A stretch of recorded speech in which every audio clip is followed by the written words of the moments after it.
भाई बनारस हमारा शहर है, बनारस हमारे बाप का शहर है। और जो अब यहाँ चेंजेस हो रहे हैं वो हमारे ख्याल से बनारस के मिजाज से नहीं हो रहे हैं। तो ये परंपराओं का भी शहर है और यहाँ पे जो आपको ज़्यादातर लोग मिलेंगे वो रेजिडेंट हैं यहाँ के, और वो 10-10, 15-15 पीढ़ी से यहाँ पर हैं। तो वो एक तरह से लीगेसी है, वो हर जगह की अपनी अपनी परंपरा है, लेकिन इसी शहर में वो फ्लरिश हो रहा है, वो दिख रहा है, वो एविडेंट है। और बनारस, एक चीज़ तो हम आपसे बहुत क्लियर बता रहे हैं, Banaras is never known for its infrastructure. Banaras उसी लिए लोग आते हैं जो एक अट्रैक्शन है।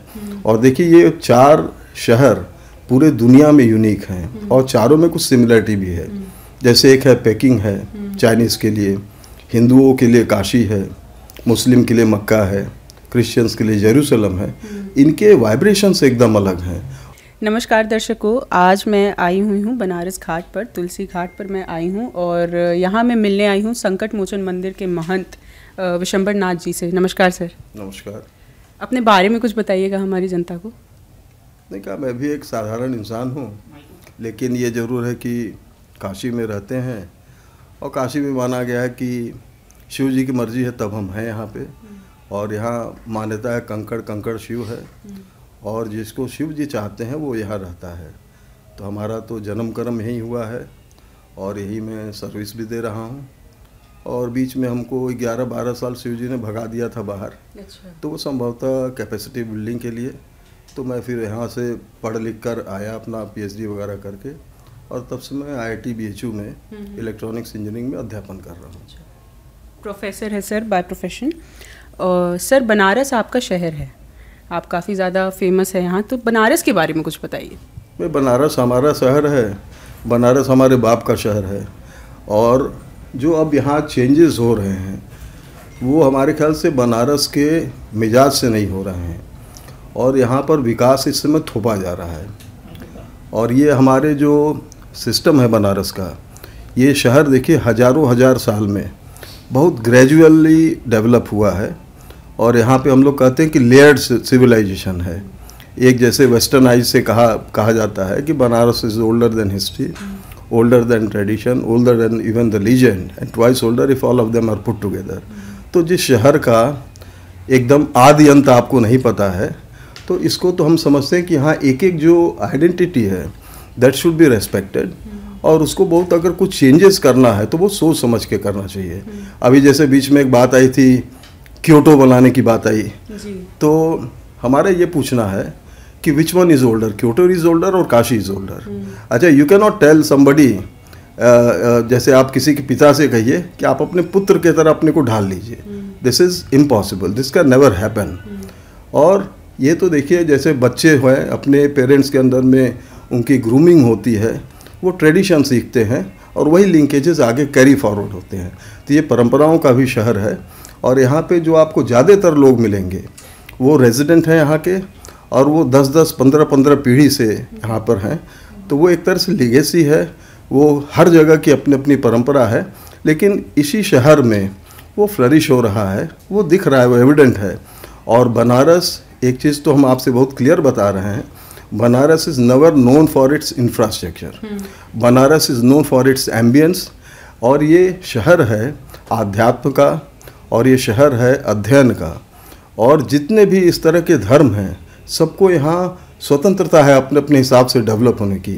तो ये एक कहते हैं, जैसे बनारस को हम लोग कहते हैं this is basically A prototype model of India.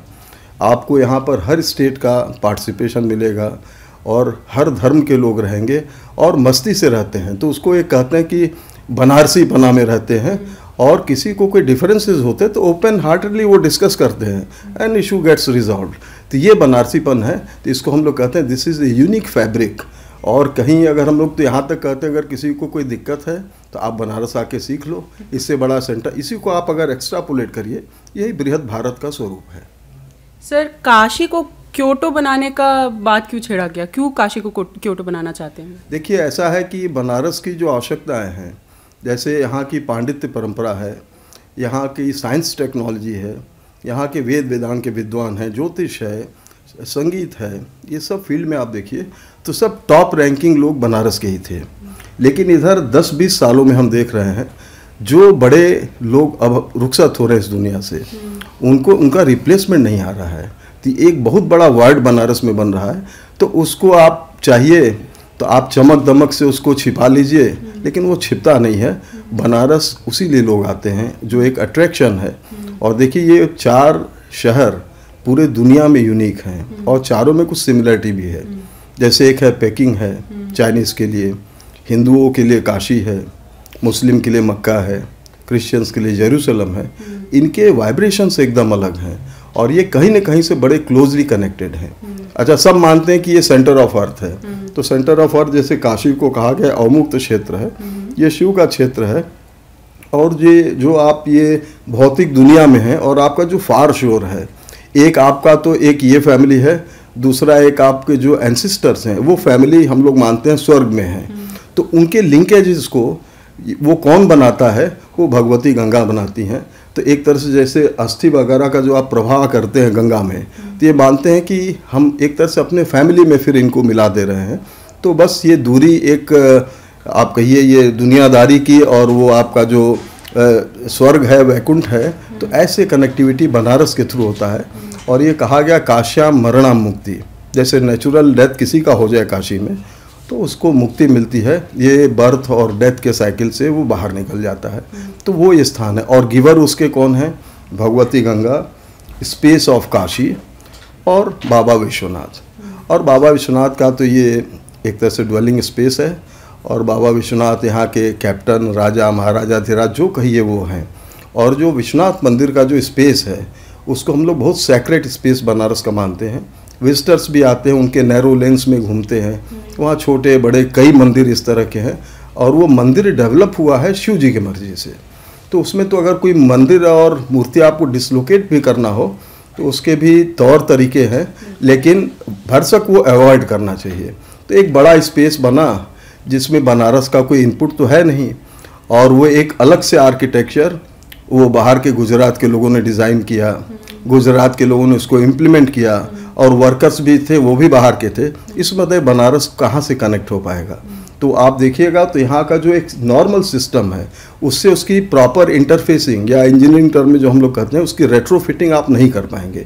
It will look like a something A separate space which will not merge with the setup of Banaras. तो वो लिंकेजेस डेवलप नहीं हो पाएगा, उससे एक जो सेंस ऑफ बिलोंगिंगनेस है वो लोगों का नहीं हो पाएगा। आप अक्सर सुनेंगे कि क्या भव्य कॉरिडोर बना है, तो वो ठीक है, जो काशी के नहीं है उनके लिए अट्रैक्शन है। और हम जैसे बड़ा माइन्यूटली चीज़ों को देखते हैं। पिछले 3 वर्ष पहले तक तो जो आते थे कहते थे हम लोग बाबा विश्वनाथ का दर्शन करने जा रहे हैं, तो उसमें एक आस्था कंपोनेंट जुड़ा था। लेकिन अब कहते हैं कॉरिडोर देखने जा रहे हैं। तो देखिए आप एक तरह से स्पिरिचुअलिटी से आप स्विच ओवर हो गई आप टूरिज्म पे। तो वो चीज़ वहाँ जैसे क्या आपको मिसिंग मिलेगा आप खुद जाके फील करेंगी। वहाँ पे वो जो डिविनिटी है जिसका इफेक्ट होना चाहिए वो अब नहीं है। विश्वनाथ कॉरिडोर जो बनाया गया है वो ताकि ज़्यादा लोग आस्था में मलंग हो सके इसलिए बनाया गया है। लेकिन तो आप पूरा बनारस खाली करा दीजिए, उसी को रहने दीजिए। यही बात अच्छा, ये सिस्टम, ये तो आप गजब बात कर रही हैं कि कॉरिडोर के लिए आप सबको डिसलोकेट कर दीजिए। वहाँ से क्या 500-600 फैमिलीज जो आपने डिसलोकेट किया है, कभी उनका आपने स्टडी किया है वो किस हालत में है? अब वो आइडेंटिटी क्राइसिस के उसमें जी रहे हैं, वो सब अलग अलग जगह पे हैं और क्या बदहाली की जीवन है आप जाके पता करिए। ये आपको तो बस चकाचौंध से मतलब है, गंगा के किनारे लाइटिंग हो जाए वो हो जाए, गंगा की वेदना से भी आपको कोई लेना देना नहीं है। और वहाँ के मलबे और डेब्रिस गंगा के चैनल में डाल के और इन्वेड करके 30 मीटर वो गंगा के उसमें आपने प्लेटफॉर्म डेवलप किया है। ये पूरा फ्लो उससे जो है आपका प्रभावित होगा, फ्लो डायनेमिक्स चेंज होगा, उसका जो चेंजेस होंगे वो आप देखिएगा आगे क्या क्या होता है। सर कॉरिडोर बनाते वक्त बहुत सारे मंदिर, शिवलिंग ये सब उखाड़ के फेंके गए। भाई मालिक है वो कुछ भी कर सकते हैं, उसमें हम लोग क्या कर सकते हैं? हम लोग कह सकते हैं, बाकी तो लोग यहाँ के लोग हेल्पलेस हैं। वो विकास जो है दिखा दिखा के और क्या क्या हो रहा है वो ईश्वर जाने। सर कुछ समय पहले आपके ही घाट पे, आपके बगल वाले घाट पे, 80 घाट पे बजरंग दल द्वारा एक पोस्टर लगाया गया था जिसमें लिखा गया था कि गैर हिंदू धर्म का इधर आना मना है और ये निवेदन नहीं चेतावनी है। उसका पैम्फलेट का जो हार्ड कॉपी है वो निकाल दिया गया है घाटों से, ऑल्दो मेरे फ़ोन में है। तो इस पे आप क्या कहना चाहेंगे? क्यों धमकी दी जा रही है लोगों को? अब धमकी दी जा रही है तो आप भी जानती हैं, चुनाव नज़दीक है और ऐसा कोई एग्जीक्यूशन तो नहीं हुआ है। हम तो देख रहे सब लोग घाटों पे आते जाते हैं। अच्छा, ये पब्लिसिटी स्टंट है और क्या कहेंगे। अच्छा, गंगा ने किसी को बांटा नहीं है। अच्छा, यहीं बालाजी घाट पे बिस्मिल्लाह खां अपनी जो मॉर्निंग जो रियाज है वहीं करते थे। तो गंगा को आप सेपरेट नहीं कर सकते। और हम एक चीज़ देखिए, जवाहरलाल नेहरू ने एक बात बड़ा अच्छा मेंशन किया है कि Ganga is a silken thread which binds the country together. तो ये आपको इंटीग्रेशन का ये बेस्ट मैकेनिज़्म है और सबसे अच्छा मैकेनिज़्म है। तो गंगा आपके पूरे देश को एक उसमें धागे में बांध के रखती हैं। तो उस गंगा को आपको एकदम, वो सेक्रेट रिवर है, उसको आपको सर माथे पे रखना चाहिए। एक और बात मैं आपसे कहना चाहूँगी, महंत हैं आप, तो ये जो मंदिर बनाए जा रहे हैं, कॉरिडोर्स बनाए जा रहे हैं, ये आप लोगों के, हम लोगों के टैक्स से बनाए जा रहे हैं। तो सिर्फ मंदिर ही क्यों बनाया जा रहा है, मस्जिद या फिर बाकी धर्म को क्यों नहीं मायने दिया जा रहा है? अब भाई ये तो जो बना रहा आपको उनसे पूछना चाहिए। हम तो हर चीज़ का जवाब देने के लिए हम अधिकृत भी नहीं हैं। हमको जो फील हुआ वो हमने कहा है। और ये देखिए, अभी जो सबसे बड़ा ज़रूरत है आपको जॉब का है, सोशल सिक्योरिटी का है, महंगाई है, फिर किसानों का समस्या है। तो ये सब जायंट प्रॉब्लम है। अभी रिसेंट जो जिस तरह से भारतीय बच्चों का दुर्दशा वहाँ यूक्रेन में हो रहा है, ये बड़ा अनफॉर्चुनेट। हमने तो अभी टीवी पे हम देख रहे थे, इतना मन विचलित हो रहा, उन लड़कों को मतलब पैर से मारा जा रहा है। उनकी क्या गलती है, बेचारे वो पढ़ने गए हैं। और पढ़ने गए हैं तो ये क्या हम लोग की जिम्मेदारी नहीं है? ये तो टॉप प्रायोरिटी पे सारा काम बंद करके उन बच्चों को पहले सेफ लाना चाहिए। तो आपकी ये प्रायोरिटी नहीं है। यहाँ प्रायोरिटी है कि किसी तरह हम चुनाव जीत जाएं। अच्छा, चुनाव जीतने के मंत्र दिए जा रही, तो हम पहली बार सुन रहे हैं कि चुनाव का मंत्र आज दिया गया। तो ठीक है, मंत्र लो और चुनाव जीत जाओ। तो ऐसा मालिक हम लेके क्या करेंगे कि जो मंत्र से जीत जाए और उसके बाद काम हो तो हाथ खड़ा कर दे। तो यही तो हो रहा है सब जगह, सब हेल्पलेस हैं। और आज के समय में ऐसा वातावरण हो गया है कि कोई कुछ बोलना नहीं चाह रहा है। ये बड़ा अनफॉर्चुनेट है। और सिस्टम देखिए वही चलता है। जैसे हमसे भी लोग हमारे सिस्टम की शिकायत करते हो तो मैं सुनता हूँ और सुन के उसका अमल करता हूँ। नहीं सुनेंगे तो फिर हमारे पास नहीं आएंगे लोग, फिर कहेंगे भाई इनसे जान बचाओ। तो यही होता है। फिर अभी मैं आ रही थी तो सर, जो आपने कहा कि लोग डर रहे हैं, बोल नहीं पा रहे हैं, तो ये चीज़ मैंने देखी मुसलमानों में ये ज़्यादातर है। वो कह रहे हैं कि हम कुछ बोल देंगे तो योगी जी मार देंगे, बुलडोजर चलवा देंगे। अब ये सब देखिए, कहने की बात हम तो बोल ही रहे हैं। और हम जो है भगवत कृपा से आए हैं। अब भगवान जब ले जाएंगे तो जाएंगे। हम तो उस विश्वास के हैं और हमको सच बोलने में कोई गुरेज नहीं है। धन्यवाद। धन्यवाद सर।